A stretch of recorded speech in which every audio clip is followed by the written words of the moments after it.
From the fashion strutted on the catwalks of Paris, lining your wardrobes, to Cartier watches adorning your wrists, or even vintage Gucci bags making you into a status symbol. We all dream of it, right? But sometimes that dream can become a reality not by owning the products of these luxury brands, but by acquiring their shares.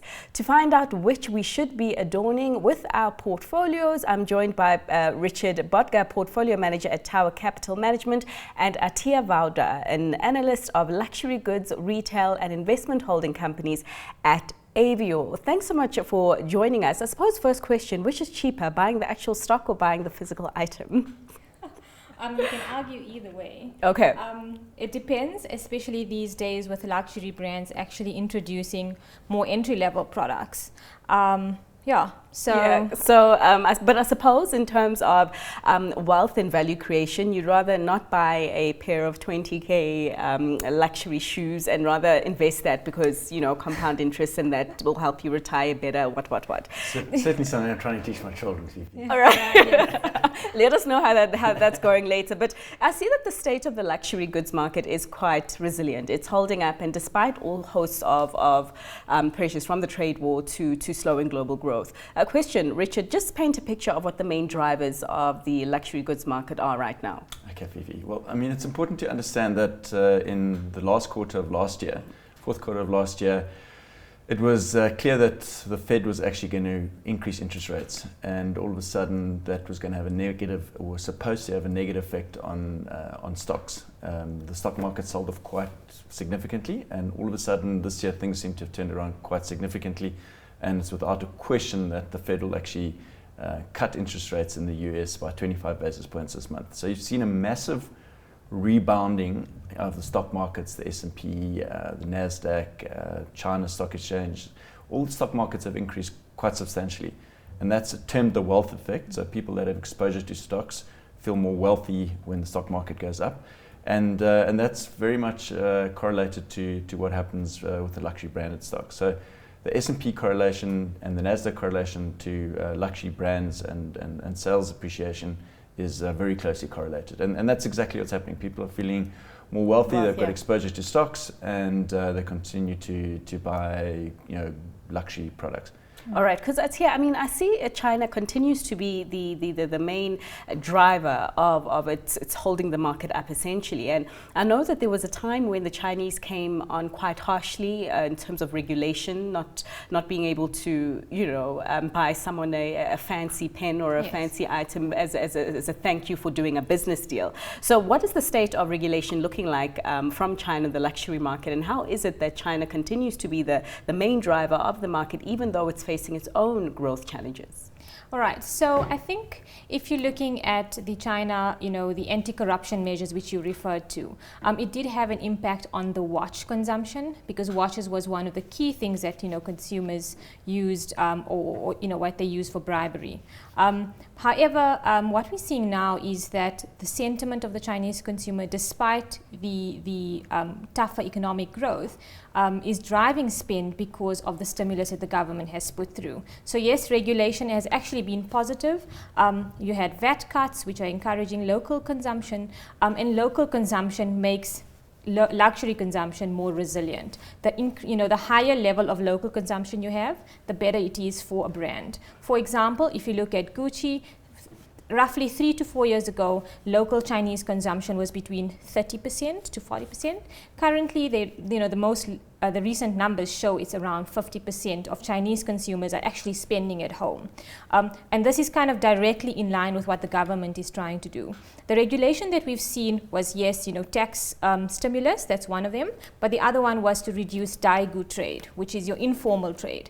And that is a net positive for luxury brands in total. What's so surprising about the strong demand from China is that China is the place where everything gets replicated, where you get, you know, fake items of these luxury goods made. So what are we saying, that there's the Chinese are not necessarily making the counterfeit goods that they produce for everyone else in the world?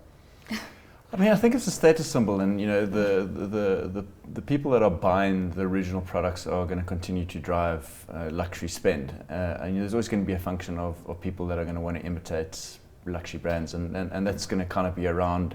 Obviously, they are trying to curtail that.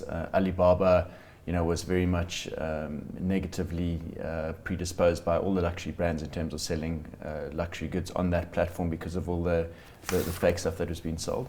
But I think that's actually a very important aspect to also maintain, is that a couple of years ago nobody thought that people would buy luxury products online, and that's where the growth and the big growth in the luxury sector really is. So historically, luxury brands have always grown in line with what global GDP is.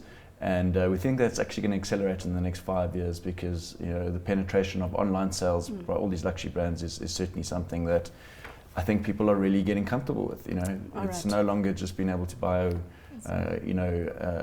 consumables online. Yeah. People are actually spending money online and buying expensive retail products. Because I see Americans in particular are going to shopping malls less and less, and I imagine that they're migrating onto the web. But the luxury goods market is so vast, right? So you're talking pens, you're talking paintings, fashion, perfume, all kinds of things. My question to you is: are the pockets of strength that we are seeing in the market right now, are they the same across the board, or are there some areas where it's stronger than others? Definitely some areas stronger than others. So if you look at fashion and leather goods, we see a lot of strength there from your mega brands, from your LV, Dior, which has grown recently at greater than 20%. And then what you find is watches have slowed down, and that tends to be more volatile, linked to currency movements, tourist flows, and also I think more reactive to sentiment and changes in your high net worth individual sentiment. But just to go back to the point on online luxury, what we're seeing there is increasing, firstly it's around 10% of the total sector at the moment, and it's growing at 22% roughly. That's around 5 times what the sector is growing at on average. And we see increasing penetration from across traditional product segments that didn't want to be there. For example, Richemont's acquisition of YNAP, the JV between YNAP and Alibaba, the sale of more than 100,000 euro plus watches on Mr. Porter, on Net-a-Porter. And I think this trend will definitely be there. But what we also find is that there's a balance between disruption and actually embracing. And that's where these luxury brands are trying to find the balance between the two, and that's where you create value. All right, so Richemont is the main entry, I suppose, for a South African investor on the JSE in the luxury goods market. But Richard, just talk to us about which are the gems in this sector, which ones you should really be adorning your portfolio with. Yeah, I mean, it's just quite interesting. Richemont's actually the only listed luxury brand counter on the JSE, and it's there for an accident of history, really. In days of exchange control and things like that, the Reserve Bank governor was Chris Stolz, and he actually allowed the Rupert family to grow their portfolio of luxury brands offshore. So, its reference in rands is very much a function of what it trades on the Swiss stock exchange, and as I mentioned, it's the only real reference point. And many followers of luxury brands use that as a proxy, and obviously investing in that, where it's eventually translated into a dollar return, is very much a hard currency protective investment for South African investors listing on the Johannesburg Stock Exchange. As we mentioned, luxury brands are very much bifurcated in terms of hard luxury and soft luxury. Hard luxury being watches and jewelry. The jewelry segment has significantly outperformed the watch segment of late, and I think it is a bit of a throwback from what happened in the grafting in China and everything else. But watches have certainly been a lot more volatile, as as you see from the Swiss watch export numbers. Is that not also as a function of watches, people wanting smarter watches, and I'm wondering if a Cartier has become smart? It's actually across all segments. So they say that it's certainly it's divided into luxury brands that are luxury watches that are above 3,000 euros a watch, and then below or around about 300 euros a watch. And both those segments have come off quite substantially. And I think the watch companies are embracing it, and they are realizing that smart devices are very much a focal point. Certainly in South Africa, you don't see many people wearing fancy watches anymore. It's just kind of, not de rigueur anymore. People wearing Garmin watches is certainly the way forward. I see yours. You see mine. But I think that's more to do with the fact that watches are one of the last commodities out there that haven't really got very good price discovery from a second-hand perspective. And all of a sudden, you've seen a lot more of these, after-sales second-hand watch online distributors that are really providing an after-sale market for these watches. And I think that's actually, as much as the luxury brands don't really like it, I think it's actually going to be very good for their product in the longer term, because people are certainly seeing that as a transfer of wealth. And an ability to really, hold wealth, because if there's a transparent price for that, then it's currency. Right. Atiyyah, just to bring her in here, because we're out of a luxurious time. Your stock picks in the sector, maybe just add the ones that you'll be shying away from right now.